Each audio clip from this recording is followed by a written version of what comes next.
우리 8번 총 해야 되는 것 중에 지금 반이 지났습니다. 그래서 한 이틀에 걸쳐서 이 네 쪽을 하려고 그래. 네 쪽이라는 것은 소제목으로 4가지 결론까지.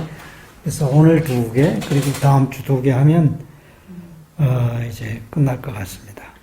오늘은 결정론적인 세계관, 이것이 현대에 와서는 거의 퇴조했다고 볼 수 있고요. 그 결정적인 역할을 한 것이 양자적인 세계입니다. 양자역학을 출발을 해서 지금은 뭐 양자 개념을 부정하는 과학계에서는 거의 없다고 봐도 되고요. 그래서 이 2가지를 오늘 공부하는 것으로 하겠습니다. 첫 번째 결정론적 세계관에 관해서는 우선 한 40분에서 45분 정도 하고 또 쉬고 그 다음에 양자의 세계를 하겠습니다. 자, 이제 우리 인간의 자유의지 또 운명, 이것이 이제 서로 반하는 거잖아요. 우리는 운명도 자유의지로 바꿀 수 있겠느냐, 또는 뭐 운명은 아무리 몸부림쳐도 바꿀 수 없는 거 아닌가. 또 이제 좁은 의미로 인과응보 사상 역시 어떤 일을 하면 어떤 응보를 받는가, 뭐 이런 것을 많이 논란에 붙이기도 합니다. 보통 기계론적 세계관, 그러면 어떤 일을 하면 어떻게 된다, 어떤 실험을 하면 어떤 게 나온다 하는 딱 정해진 그런 기계론적 세계관, 이런 것, 엄격한 인과론, 이런 것들은 상당히 예측 가능하긴 하나, 어떻게 보면은 그런 건 우리 인간이 뭐 바꿀 일이 없잖아, 그럼. 이미 다 정해진 거면. 그래서 자유의지를 오히려 부정하는 경향이 있기도 해서 늘 관심 있게 우리가 생각해 보는 주제죠. 그런데 이제 우리 물질 세계, 뭐 인간을 포함해서 단순한 뭐 원자들이 집합체에 불과하냐, 또 단순한 집합체뿐이 아니라 원자 자체가 생각이 따로 있는 게 아니고, 그런 것들은 자기들이 그냥 끌어당기고 밀고 하는 단순한 힘 이외에는 없어서 그런 것들을 모아놓으면 어떤 물건이 되고 사람이 되고 그런 거냐, 이런 이제 거기에 이제 생명이라는 게 들어가잖아요. 그래서 데카르트의 경우에는 생명에 대해서는 그때는 얘기하지 않았습니다. 이 시대에는. 지금도 생명에 대해서는 불확실한 점이 많지만, 일단 데카르트는 분석적이고 기계론적 발상을 했어요. 그래서 이게 상당히 모든 물질들은 전부 다 물체는 기본 단위로 차곡차곡 벽돌 쌓듯이 쌓아놓은 것 뿐이다, 이런 생각. 그런 생각으로 사실은 굉장히 세밀하게 물체의 본질까지 갔죠. 이제 지금 결론을 거꾸로 얘기하면, 그럼에도 불구하고, 그 물질들이 어떻게 상호작용해서 생명현상까지 만들어내는가까지는 아직 도달하지 못했습니다. 이런 걸 이제 결정론이라고 그러죠. 상당히 근대과학의 기초가 되기는 했지만, 그래도 이런 결정론에 아주 대표적으로 얘기한 사람이 켈빈이라는 사람이에요. 거기 주 33에 보면은, 좋은 단위, 우리가 보통 섭씨 그럽니다만은 보통 과학에서 몇 도 그냥 얘기하면 섭씨 얘기하지 않고 절대 온도를 얘기하는데, 그런 것은 섭씨 마이너스 273도가 절대 온도 0도거든요. 스케일은 같습니다. 같은 1도는 같은데, 그 이름을 이제 켈빈이라는 사람 이름에서 따와서 거의 섭씨 1도 또는 절대 온도 1도, 그 단위, 간격은 같지만 그 차이가 굉장히 크죠. 그래서 그거를 켈빈이라고 이름을 붙였는데 바로 그 켈빈이에요. 이 사람은 20세기 되기 전에 이제 활동하던 사람인데 20세기 초 죽었죠. 근데 이 사람이 한 얘기가 지금도 이렇게 믿고 있는 사람들이 있어요. 다시 말하면 이제 물리학, 과학에는 소수점 아래 몇 제를 더 정밀하게 정확하게 하느냐 이 일만 남았지 할 일 다 했다 이런 얘기입니다. 이만큼 물질 세계에 관한 서로 역학관계 이런 것들은 다 밝혀졌다 이렇게 자신만만하게 얘기를 한 겁니다. 그것을 소위 얘기해서 우리가 결정론이라고 그래요. 우주의 운행은 이미 다 결정이 돼서 또 우리 이제 인간 얘기로 하면 운명론이라고 그러죠. 네 운명은 다 결정이 돼서 네가 무슨 수를 써도 변화가 생기지 않는다. 예. 그런데 이제 여기에 의심을 품기 시작하는 과학자들이 생기고 이 자유의지 그러니까 물질의 세계에서도 결정적으로 예측할 수 없는 현상들이 생겨난다. 그리고 한 가지 더 나아가면 그 운명에는 인간의 측정이라든가 하는 그런 것이 관여할 수 있게 된다. 그런 얘기입니다. 그 두 가지를 표현한 것이 이 19쪽 위엔대의 상보성 원리, 그 다음에 불확정성 원리예요. 자, 이 상보성 원리라는 거는 뭐냐 그러면은 물질을 어떻게 볼까 그랬을 때 보통 우리가 생각할 수 있는 건 총알같이 입자로 보자. 저 빛도 햇빛도 총알 같은 에너지가 막 날라오는 입자로 본다. 이게 이제 입자성입니다. 대신 파동일 것 같은 그것도 아예 입자로 보는데 반대로 입자라고 생각하는 총알이라든가 뭐 이런 거예요. 전자라든가 이런 우리가 입자라고 종래 생각해왔던 것도 그것도 파동으로 볼 수 있다. 거꾸로. 그러니까 어떤 거든지 입자로 보거나 파동으로 볼 수 있다. 근데 왜 어느 거는 입자라고 하고 어느 건 파동이라고 그러느냐. 우리가 관측할 때 쉬운 것으로 먼저 우리가 이해했기 때문에 어떤 건 입자인 것 같고 어떤 건 파동이라고 그러지 본질에 있어서는 그건 두 성격을 다 갖고 있다. 두 가면을 쓰고 있는데 우리는 어떤 놈은 그쪽으로만 보게 돼 있어서 우리가 인지하는 방법이 그래서 눈이 그렇고 귀가 그렇고 그래서 그거를 그쪽 면만 봐서 빛은 파동이라든지 이렇게 얘기를 하고 또 총알은 뭐 입자라든지 이렇게 얘기하는 것 뿐이지 그 두 가지는 사실은 본질에 있어서는 두 가지를 다 갖고 있다. 이것이 상보성 원리입니다.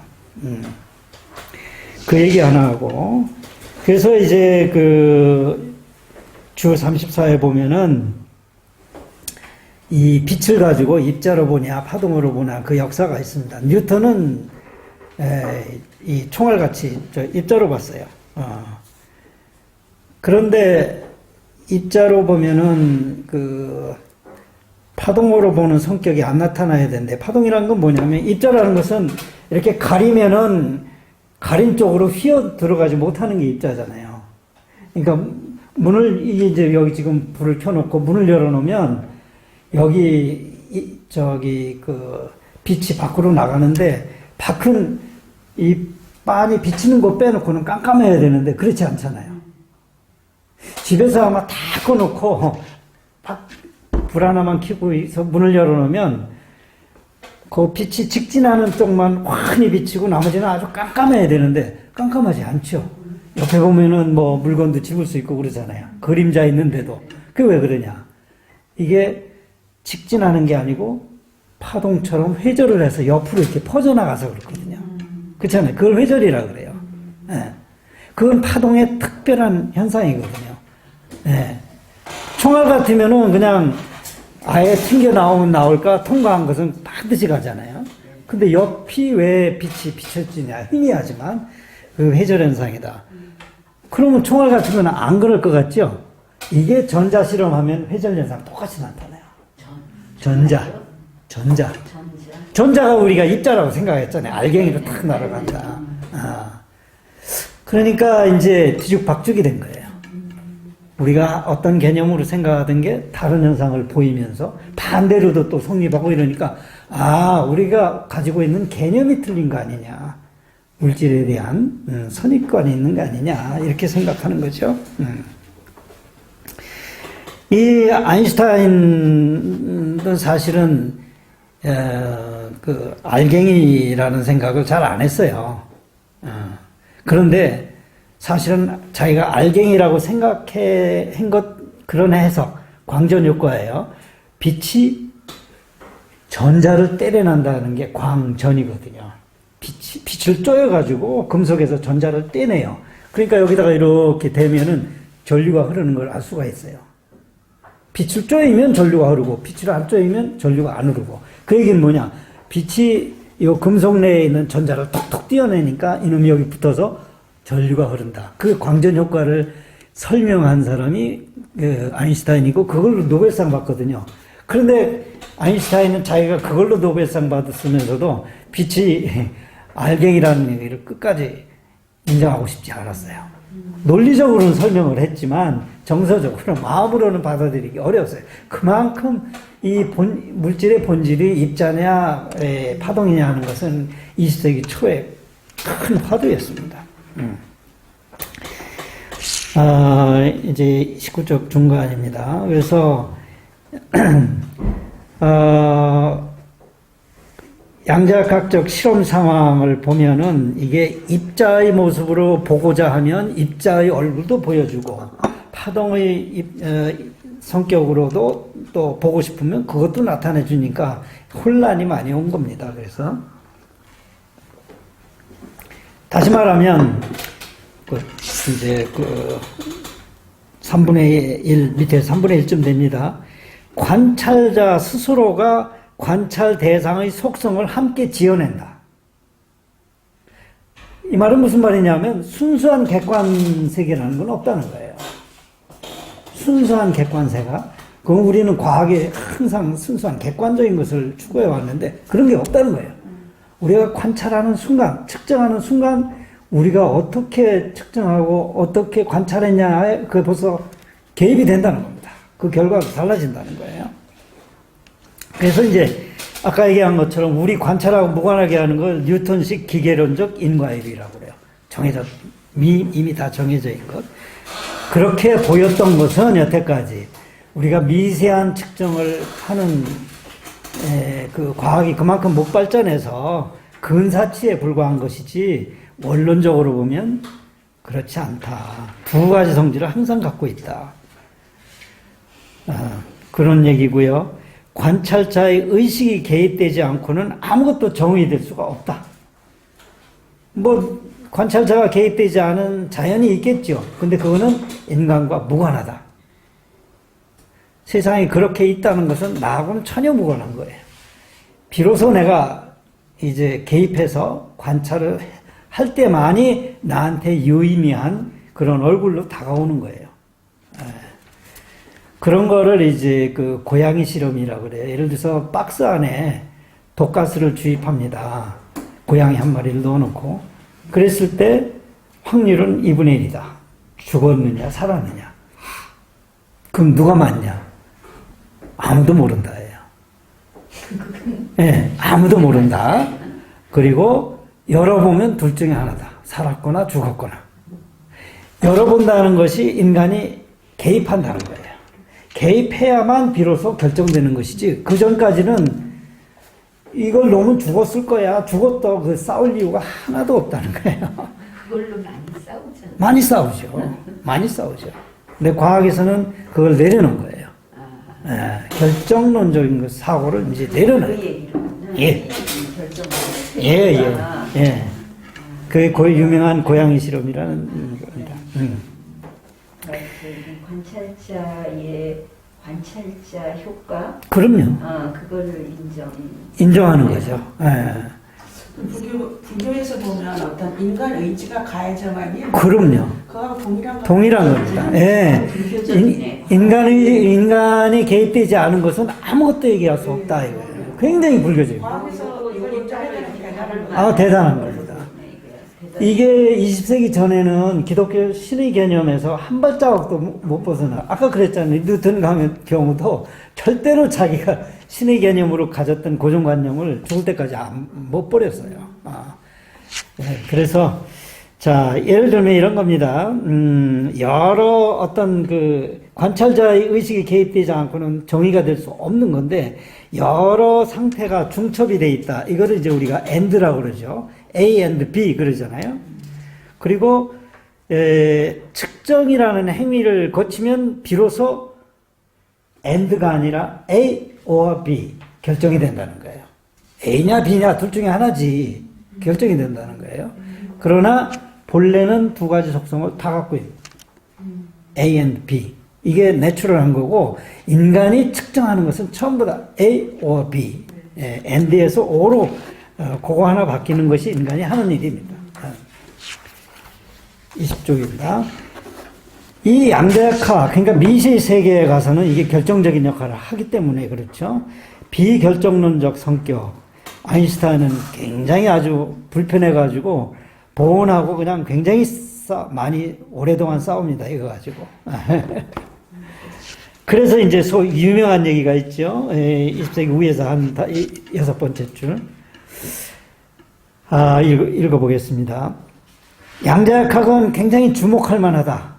자기도 양자역학에 큰 역할을 한 아인슈타인인데 이렇게 얘기를 합니다. 내 자신의 내부에서 들려오는 목소리는 이것이 사실이 아니라고 속삭인다. 굉장히 거부감이 많았어요. 우리를 큰 언어의 비밀 가까이 안내하지는 못한다. 양자역학 이런 생각 가지고는 큰 어린, 여기서는 이제 신이라고 표현을 했지만 나중에 이 사람은 무신론자거든요. 오히려 불교인에 가깝습니다. 아인슈타인은. 그래서 신이라고는 얘기를 했지만 여기다 큰 어른이라고 그랬어요. 어쨌든 나는 신은 주사위 놀이를 하지 않는다. 이제 서양 사람들에게는 신이라는 개념이 그거였기 때문에. 그리고 밑에 한번 줄을 보세요. 밑에 줄을 보면 36입니다. 여기서 주사위 놀이 얘기에 확률 이론이에요. 아니, 모든 게 이렇게 정해진 게 아니고 이게 주사위 던져가지고 결정되는 거야. 얼마나 불안해. 이런 얘기죠. 그러면서 여기서 자기가 큰 어른이라는 걸 나중에 누가 물으니까 개인적인 기도를 듣고 응답하는 인격적인 신을 의미하는 건 아니다. 이 아인슈타인은 그걸 굉장히 거부했습니다. 우주라는 유기체를 대표하는 그 무엇이다. 개인 조그마한 사람 요거보다도 더 큰 뭔가 우주라는 것 이런 식으로 생각을 했습니다. 굉장히 고민 많이 한 거죠. 오늘날 현대 물리학에서 주도해가고 있는 양자 물리학의 확률적 해석, 딱딱 신이 이렇게 정해놓은 것을 따라가지 않고 확률적 해석 또는 비결정론적 성격에 대해서 굉장히 거부감을 가졌던 이 사람이 아인슈타인입니다. 이것이 유명한 이제 양자역학의 코펜하겐 해석이라고 해서 코펜하겐 치면은 다 나옵니다. 설명이. 이 굉장히 그때 싸웠던 거예요. 그러면서 이제 아인슈타인이 마지막에 이제 죽기 얼마 전에는 이제 두 손을 듭니다. 네. 이 보아 이쪽 진영에. 그래서 이제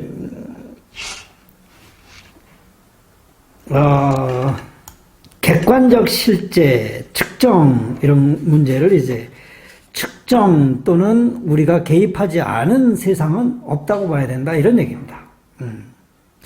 불교에서 굉장히 이런 표현을 많이 합니다. 허황되게 뭐가 있다고 생각하는 그런 걸 아주 탁 잘라내죠. 자, 중간쯤에 가면요. 굉장히 실망들을 많이 했죠. 이게 뭔가 딱 정해지고 수학으로 딱 하나 결론 내고 이래야 되는데 그렇지 못하다.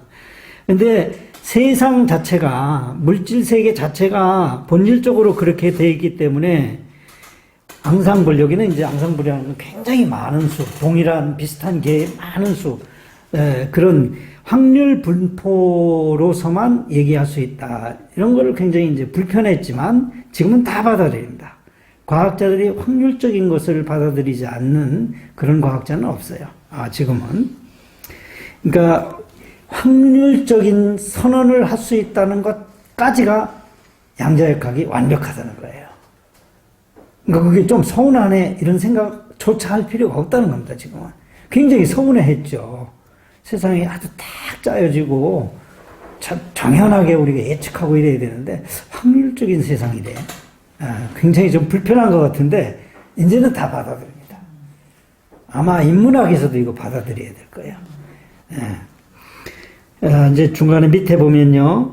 국화꽃과 소쩍새처럼 비분리성 또는 비국소성. 비국소성이라는 것은 어느 입자는 어느 곳에 딱 있다.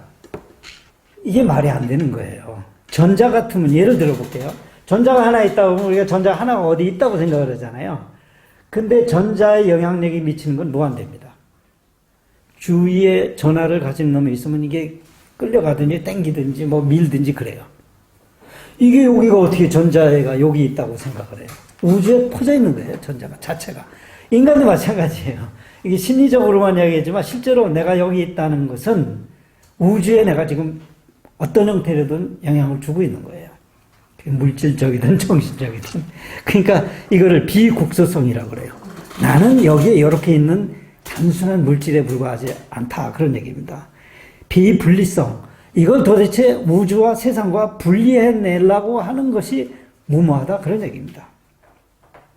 그러니까 측정 전에 뭐 있냐 없냐 얼마냐 이런 거 말하는 것 자체가 부적절하다. 굉장히 비과학적인 것 같은데 지금은 이것만이 과학적이라고 인정을 하는 겁니다. 그래서 리얼리스트, 실제주의, 어디에 언제 무엇이 있다 이러는 거, 이원론, 그것이 있다 없다 이러는 것이 굉장히 부적절하다. 확률이라는 것이 굉장히 부적절하다고 생각하는 사람들이 아직도 많은 겁니다. 그래서 이제 맨 밑에 보면 노벨상 받은 시니치로라는 일본 사람이 이렇게 얘기합니다. 양자의 세계라는 게 얼마나 오묘하냐. 단지 내가 쳐다봤다는 사실만으로 그 행동이 변하는 아주 수줍은 처녀 같다. 이렇게 이야기합니다.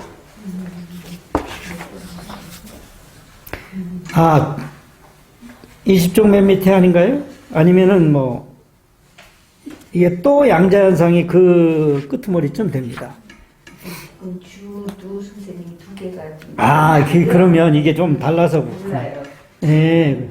그러면 주를 숫자로 얘기하지 않고 뭐 끄트머리에 그렇게 얘기할게요. 지금 시니치로는 시작하는 이제 뭐 구절이 또 양자현상이 이렇게 나오는 거의 끄트머리예요. 네. 수줍은 처녀에 비유한 것이요. 그래서 주 중에 궁극적인 실제 그거를 얘기합니다. 궁극적인 실제를 발견하려는 시도에 대해 보아는 이렇게 얘기합니다.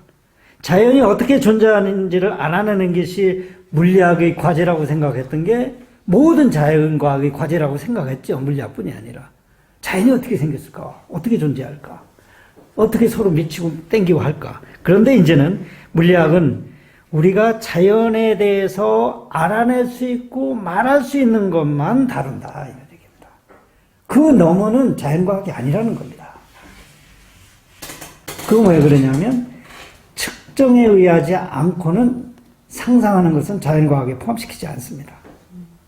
그러니까 측정을 하려다 보니까 전부 다 우리가 흔들어 놓은 거예요. 같이. 거기에 개입이 되는 거예요. 자연 자체에 우리가 개입이 되지 않고는 측정 자체가 불가능한 거예요. 뗄래야 뗄 수가 없는 거예요. 그러니까 객관적이라는 말이 이상해지는 거예요. 자연과학은 굉장히 객관적이라고 생각했는데 양자역학에 오면 이건 철학이 됩니다. 객관적이라는 건 없다. 불교가 돼버려요. 이렇게 돼요. 굉장히 파격적이네요. 파격적이죠. 우리는 우리 방식대로 모든 오간이 인정하는, 우리가 오간이 인정하는 마지막 검증할 수 있는 그런 데까지 가고 보니까 이 얘기가 되는 거예요. 객관적인 거 없다. 오케이. 그러면 이제 그러나 양자역학입니다. 아인슈타인이 얼마나 이거에 거부감을 느꼈는지 주에 아인슈타인 주가 나오나요? 특히 아인슈타인은 거기 보면 40인가요? 2번이요. 아, 여기는 40으로 돼 있는데, 아, 그러면 그게 최근 거네요. 이게 더 있는데 내가 옛날에 나한테 이 해준 거 묶음으로 지금 하고 있는 거예요. 그냥 비슷하게 합시다. 어쨌든 그 42라고 그러니까요. 그거 보면은 이렇게 아인슈타인은 산책하다가 이렇게 얘기해요. 우리가 보는 동안에만 달이 존재한다. 그러니까 우리가 측정하고 본 때만 저게 존재한다고 한다는 거예요. 얼마나 비합리적이냐? 믿지 않아요.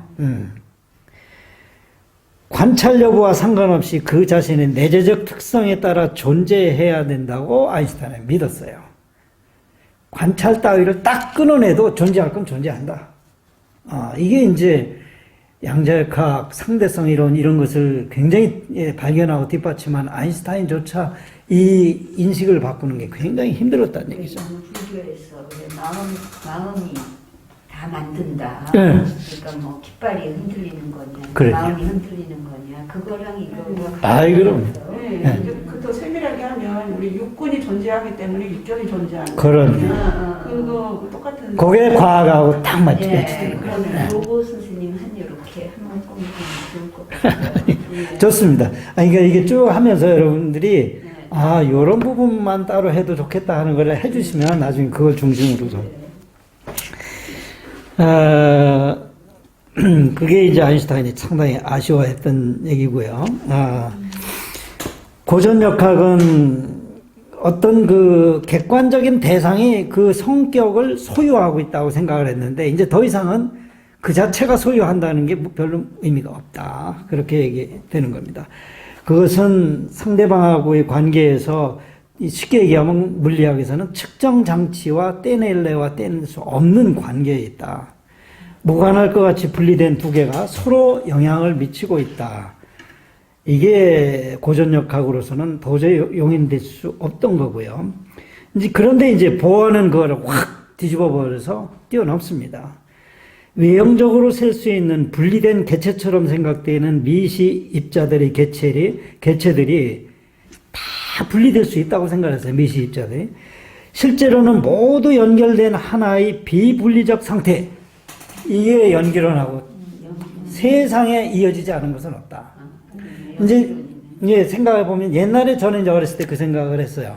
지금은 안 그런데 화소가 아주 좋아서 옛날 신문 사진 보면요.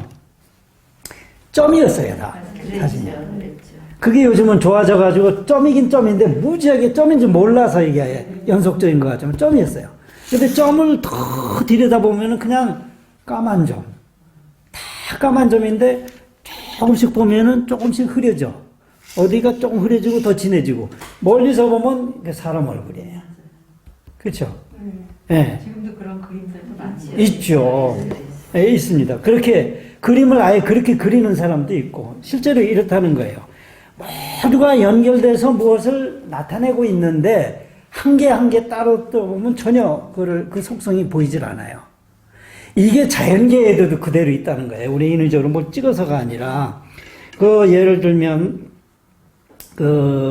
거기는 43이 됐는지 모르겠는데 일개미들 같은 거 보면요. 일개미들이 그렇게 알려져 있어요. 10만 마리가 있다 그러면요.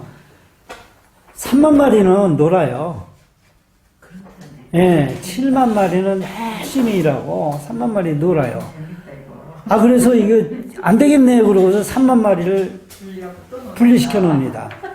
그랬더니 7만 마리 중에 또 30%가 놀아요. 반대로 3만 마리 분리시켜 놓은 놈 중에는 또 2만 1천 마리가 일을 하기 시작해요. 이건 그러니까 네트워크이지 그놈이 그렇게 생겨먹은 놈이 따로따로 있는 게 아니라는 거예요. 개미는 일만 하는지 알았잖아. 네. 그러니까 무슨 얘기냐 그러면 개개의 생명도 있고 전체의 생명이 따로 있다는 거예요. 이게 불교의 연기로는 이렇게 얘기를 해야 돼요. 도저히 다른 걸로는 얘기할 수가 없어요. 얼마나 재밌어요. 실제로 이걸 딱 갈라놓으니까 그랬다는 거예요, 개미들이. 예.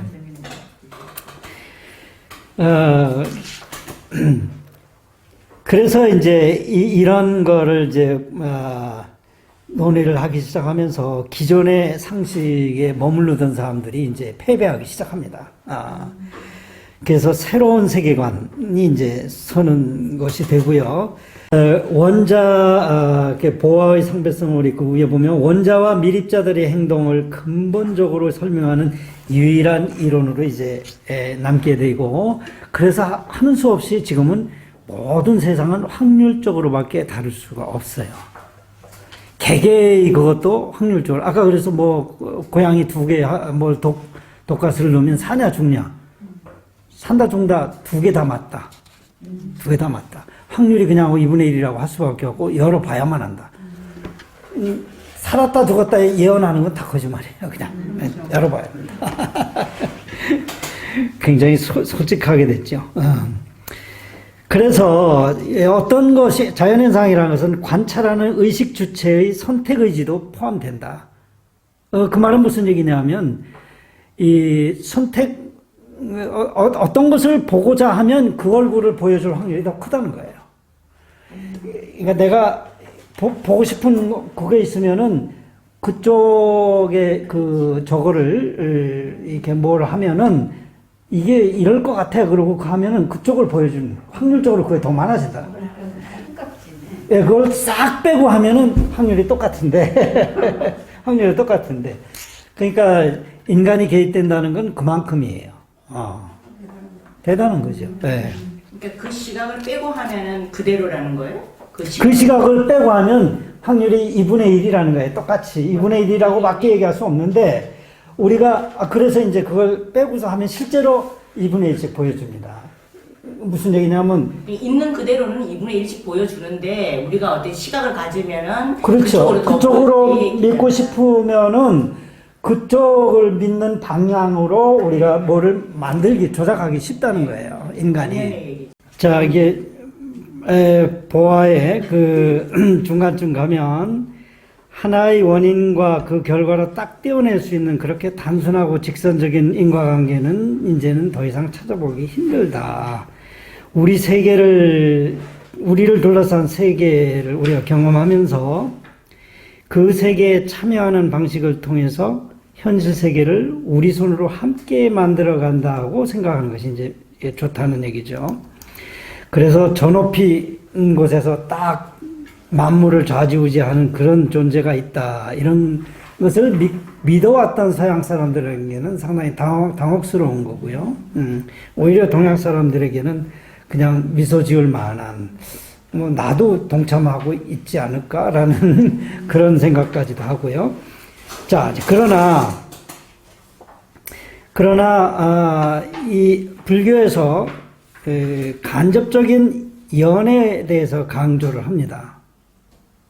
인, 연 그럴 때 인은 이제 그 이유고 연은 중간에 이제 그 매개체인데 과 그러면은 결과를 얘기해주고 그런데 우리가 이제 그래서 이제 연기론이라는 거를 얘기합니다. 단순하게 인만이 아니라 연이라는 걸 굉장히 중요하게 생각을 하는데 이 중론에 보면은 연기 그거를 뭐라고 얘기하냐면 심지어 그거는 우리를 공이라 부른다. 아예 단도직입적으로 연기 있고 공 이렇게 얘기해요. 그건 무슨 말이냐 그러면 여기서 공의 의미는 본질적으로 절대 불변하는 그런 것이 따로 있는 게 아니고 연기로 모였다가 흩어지는 것을 그 모양새를 보고 연기라고 얘기했고 그 원리를 보고 연기라고 얘기했고 그 모양새를 보고 공이라고 얘기를 한 거죠. 그래서 굉장히 어렵게 공을 얘기하고 굉장히 어렵게 연기를 얘기하고 굉장히 어렵게 무아를 얘기하는데 잘 설명하면 무아 이꼬르 연기 이꼬르 공 이렇게 얘기할 수도 있다. 뭐 이런 얘기를 이제 경에서 많이 얘기하는 것이 바로 그런 겁니다. 무언가 불변이 뭐가 있을 거라고 생각하는 게 주로 서양 사람들이 사고였고 동양 사람들은 변하는 것 자체를 굉장히 자연스럽고 유연하게 생각했습니다. 그래서 그 다음 절에 보면 간접적 원인인 연에 의해서 강조하는 것 이것은 일반적으로 1대1 대응 방식의 선형적인 인과일, 이렇게 하면 이렇게 되고 하는 그런 결정론적 세계관보다는 조금 더 통합적 세계관에 가까이 가는 길이기도 하다. 그래서 뭐 윤회라든가 이런 얘기 이제 그 다음에 나옵니다. 무아와 연기로 요약되는 불교의 가르침을 볼 때 윤회 자체를 불교 중심 사상으로 보기는 힘들다. 윤회는 변하지 않는 뭐 생명체가 따로 있다는 생각에서 이 나오는 얘기 아닙니까? 계속 그놈이 탈만 바꿔 쓰는데 지가 알고 있고. 근데 이제 불교적으로 얘기하면 이게 다 섞일 수 있는 것이지. 그래서 어렴풋하게 흔적이 남을 수는 있을 수는 있어요. 섞이면. 그러나 한 생명이 한 생명으로 그대로 이어지거나 뭐 이런 윤회 개념은 이것은 너무 단순하고 직선적이고 불교적이지 않다. 과학적이지도 않다. 그런 얘기입니다. 그래서 무아와 윤회가 양립할 수 없는 모순된 개념이라고 비판되기도 하고, 현상적 자아의 배후에 참된 자아가 따로 있다. 이것도 좀 불확실한 거예요. 뭔가 참된 자아가 있고 겉의 모양 가지고는 현혹되지 말라 그러는데 그게 있는지조차도 이제 확실치 않은 거죠. 그래서 원래 윤회를 옮긴 것이 뭐에서 삼사라에서 윤회를 옮겼는데, 삼사라라는 것 자체가 생명의 하나에서 하나로 이렇게 되는 게 아니고요. 삼사라란 생명의 물결, 파동과 같은 것이라서 이 영혼이 뭔가 움직이고 이리저리 옮겨서 어디 가서 물체에 붙고 이러는 것이 아니라 삶의 진동이 스스로의 삶이나 다른 삶의 진동에 영향을 주면서, 지금 이제 백 교수님 말씀하신 것처럼 이렇게 이제 서로 영향을 주면서 순환되어 가는 것까지는 동의합니다.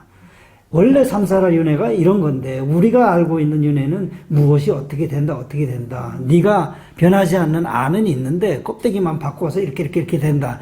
이것이 틀렸다는 거죠. 그것으로 이제 겁주는 것도 말이 안 된다는 거고요. 그래서 동일하지 않지만, 지금 이제 그 백 교수님 말씀하신 게 이겁니다. 동일하지 않지만 서로 연관되어 있는 것은 사실이다. 그래서 불일, 불이, 이런 같지는 않지만 또 다르다고 할 수도 없다는 얘기고, 또 항상 한 것도 아니지만 결코 단절된 것도 아니다. 불상, 부단. 그러니까 변치 않는 뭐 영혼, 물질 또는 정신 어떤 알갱이 뭐 이런 게 있는 그런 거는 오히려 불교가 부처님 나오기 전에 고대 인도 사상 혹은 서양에서 있었던 것이고, 그건 소박한 믿음이고 부처님은 절대로 이런 윤회를 한 적이 없다. 그래서 그 주 밑에 보면은 그 미린다 경에 보면은 BC 2세기경에 나가사나 비구에게 그 윤회와 인과를 부정하는 그런 것에 대해서 질문을 하죠. 그래서 이제 나가사나 비구는 짜낸 우유가 굳은 우유가 되고 다시 버터가 될 때 동일한 것도 아니지만 또 우유에서 나오지 않았다고 얘기할 수도 없다. 그런 얘기입니다. 변화해 가는 거는 틀림없으나 생명체, 몸을 바꾸고 뭐 생명이 고유한 뭐 생명이 유지되는 것, 이것은 포기해야 된다는 게 불교적 생각입니다. 어린아이와 어른은 동일하지 않지만 어린아이가 자라 어른이 된다. 그렇다고 어린아이가 어른이냐? 그건 이미 다른 거예요. 동일하다고 볼 수도 없고. 그래서 별개의 것으로 보이지만 순환은 지속된다. 이래하여 존재는 동일하지도 않고 상이하지도 않다. 이걸 이렇게 이해를 해야 된다. 윤회도 그렇게 이해를 해야 된다. 이렇게 이제 나가사네가 얘기를 합니다. 자, 현대과학에서 생명현상은 수없이 많은 개체들의 집단적 총체적 현상이다. 그러니까 탁탁 떼놓을 수 있는 알갱이로 그렇게 생각하면 안 된다는 겁니다. 그래서 그 인간의 자유의지라는 것도 확률적 인과를 따를 것이다. 무엇이든지 하고 싶은 건 다 할 수 있다는 의미에서의 자유가 아니고 많은 것들과 이렇게 많은 것이 한꺼번에 만들어내는 것이라는 겁니다. 관계를 가장 편하게 또는 자유롭게 하는 절제적 의지라는 점에서, 이건 제 표현입니다. 그냥 무상이라는 실상 속에서 연기적 자아의 확대, 즉 이제 사회 문제로 오면 사회적 통합과 공명을 꾀하는 이것이 이제 공업의 해석이다. 저는 그렇게 생각합니다. 여기까지입니다.